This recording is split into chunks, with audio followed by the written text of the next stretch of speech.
തികച്ചും രാഷ്ട്രീയ പ്രേരിതമായിട്ടുള്ള ഒരു അറസ്റ്റാണിത്. 15-ാം തീയതി മുല്ലപ്പെരിയാറിനെതിരെ സൂരജ് പലാക്കരൻ പ്രതിഷേധം ചെയ്യുന്നുവെന്ന വാർത്ത വന്നതിനെ തുടർന്നുണ്ടായ അറസ്റ്റ്. എന്തോ നിയമപരമായി നേടും. ഇന്നലെ നിങ്ങൾ സൂരജ് പാലാക്കാരന് നേരെ അരങ്ങേറിയ അറസ്റ്റ് നാടകം ഞങ്ങൾ നേരിട്ടത് നിയമവഴിയിൽ കൂടെ തന്നെയായിരുന്നു. കേരള ഹൈക്കോടതിയിലെ ഉന്നതനായ അഭിഭാഷകനാണ് സൂരജിനു വേണ്ടി ഹാജരായത്. നമസ്കാരം. സൂരജ് പാലാക്കാരൻ ജയിലിലോ? ഇത്രയും കാലം പിണറായി വിജയനും കൂട്ടരും നമ്മളെ പറഞ്ഞു പേടിപ്പിച്ചിരുന്ന ഫാസിസ്റ്റ് ഭരണഭീകരത ഇതാ നമ്മുടെ പടിവാതിൽക്കലിൽ നിന്നും വാതിൽ പൊളിച്ച് അകത്ത് കടന്നിരിക്കുന്നു.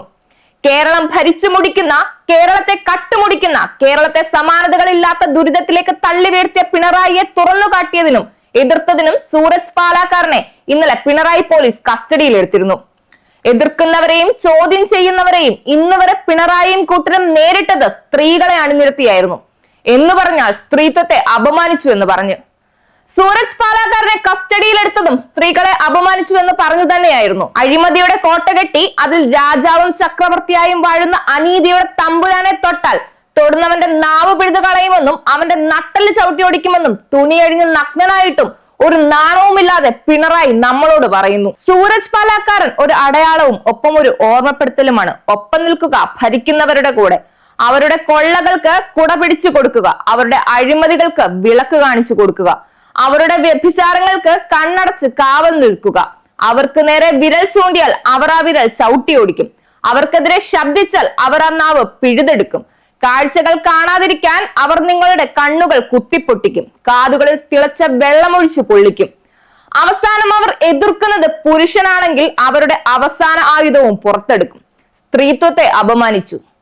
ചരിത്രത്തിൽ രേഖപ്പെടുത്തിയിട്ടുള്ള എല്ലാ ഏകാധിപതികളും ഇങ്ങനെ തന്നെയായിരുന്നു. ചരിത്രം രേഖപ്പെടുത്താൻ മറന്നുപോയവരും ഇങ്ങനെ തന്നെയായിരുന്നു.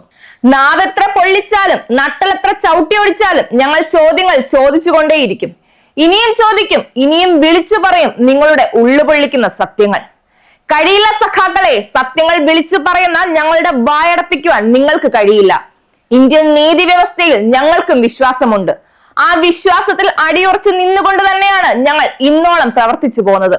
ഇനിയും അങ്ങനെ തന്നെയാവും. ഇന്നലെ നിങ്ങൾ സൂരജ് പാലാക്കാരന് നേരെ അരങ്ങേറിയ അറസ്റ്റ് നാടകം ഞങ്ങൾ നേരിട്ടത് നിയമവഴിയിൽ കൂടെ തന്നെയായിരുന്നു.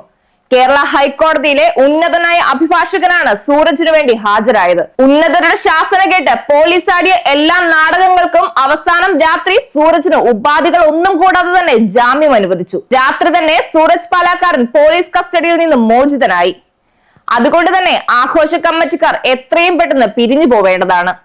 മനുഷ്യജന്മം കടം കൊണ്ട അസുരന്മാർ കേരളം വാഴുന്ന ഒരു ഗതികെട്ട കാലത്തിലൂടെയാണ് നാം കടന്നുപോയിക്കൊണ്ടിരിക്കുന്നത്. ഏത് കെട്ട കാലത്തും ഉണ്ടാവും നീതിയുടെ പക്ഷം ചേർന്ന്, നന്മയെ നെഞ്ചോട് ചേർത്ത്, മരണഭയമില്ലാതെ സത്യം വിളിച്ചു പറയുന്ന കുറച്ചുപേർ. ആ കുറച്ചുപേരുടെ മുന്നിൽ ഞങ്ങളും ഉണ്ടാകും. നന്ദി.